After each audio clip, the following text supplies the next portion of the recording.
Hello, we'd like to thank you for joining us today for Realtor Talk. We've got a show that's going to be informative, instructional, and fun besides. And I've got with me today Steve DeGiulio with Advantage Home and Property Inspections, and he's going to enlighten us a lot on why we need a home inspection.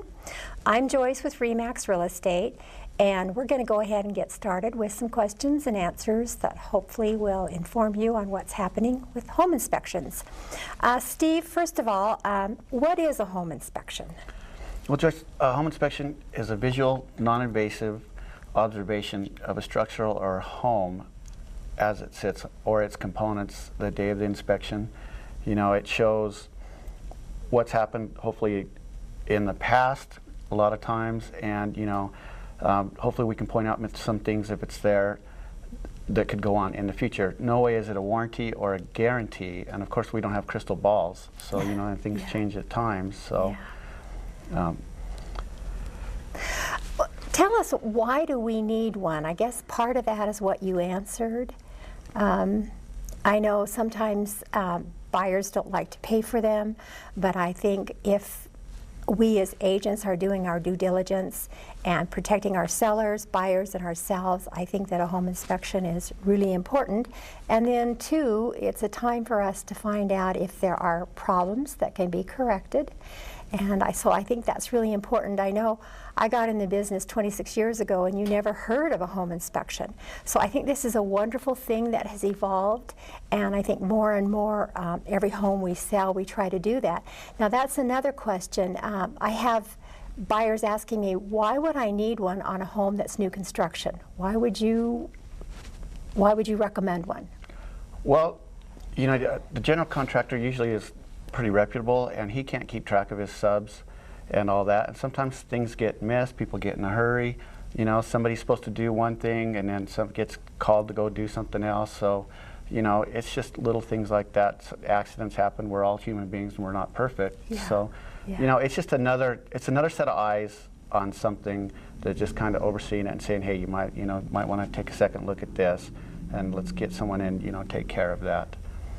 Tell us, what are some of the things that a home inspection includes? I mean, what actually do you look for? I mean, there's many, many aspects of it.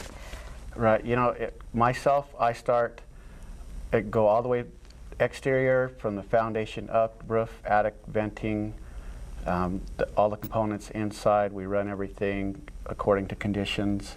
You know, we look at everything that could be seen. Okay. You know, that's physically there for me to take a look at.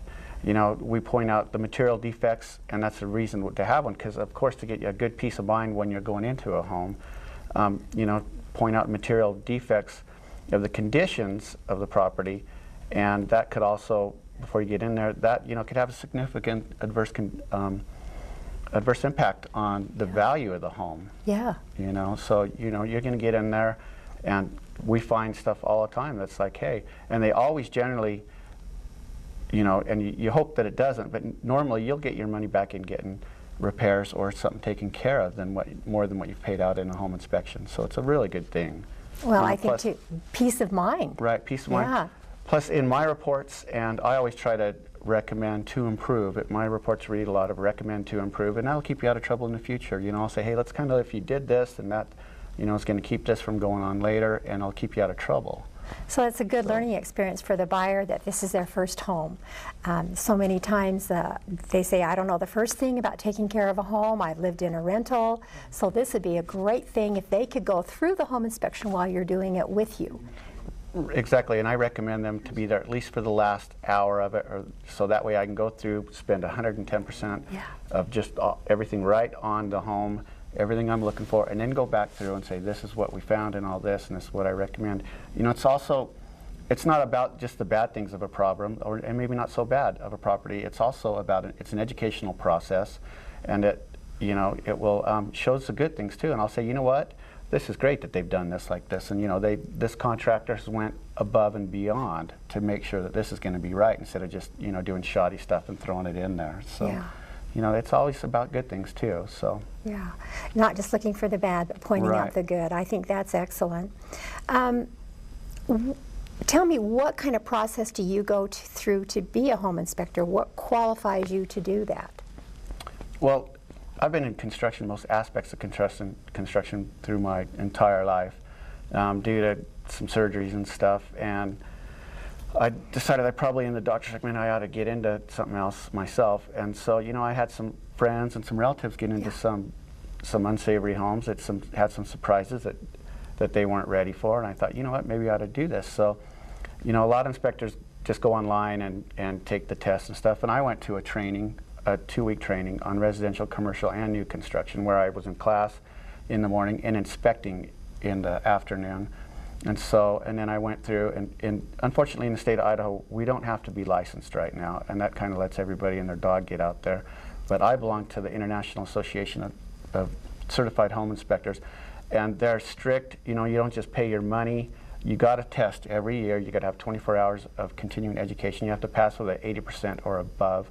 And then, you know, I like to go to seminars and conferences all over. It's a little mini vacation for my wife and myself. And you know, and you learn more, and of course they have some online stuff that you can take when there's no conferences. But that's most encouraging, because I know we as realtors have to do the same thing, continuing ed every year, because there's so many changes in the industry and things that are happening. So that's encouraging to me that the home inspectors are doing the same thing, because things are changing there too with new techniques, technology, whatever coming out. So I think that's really important.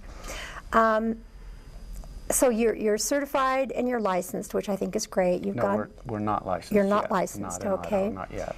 And so you've gone through the training, you know what you're looking for. When you're doing a home inspection, do you leave with that buyer a booklet or a pamphlet or something they can refer to? Is what I normally do is before the inspection, I send them an inspection agreement, which goes over everything that I look for, and you know, just our standards of practice. And then I go over it with them, and you know, anymore with the technology these days, a lot of people, they would just as soon have an email report. Okay, yeah. So, you know, because that's less paperwork they got to hold on to or get lost in the move and all this and that. But I always send, when I leave the inspection, because I take computer on site, all I have to do is edit, add photos, and then I email it directly to the client and to the realtor agent. And then if they would like, I also have no problem printing them a copy, meeting them with them later if they want to go over it again, or I drop it in the mail. A lot of times, you know, we have a lot of out-of-state clients and stuff like that, and so it just goes directly to them, and then we go over the phone or not. I think, you know, myself, I take probably more pictures than any of the others that I know of, and just because I'm set up just where it's easy. Pictures are worth 1,000 words. Oh yeah, they really are. An inspection report should be 18 to, depending on the size of the house and the material defects, you know, you can go from 18 pages on up. Yeah. So, yeah. And describing everything. So.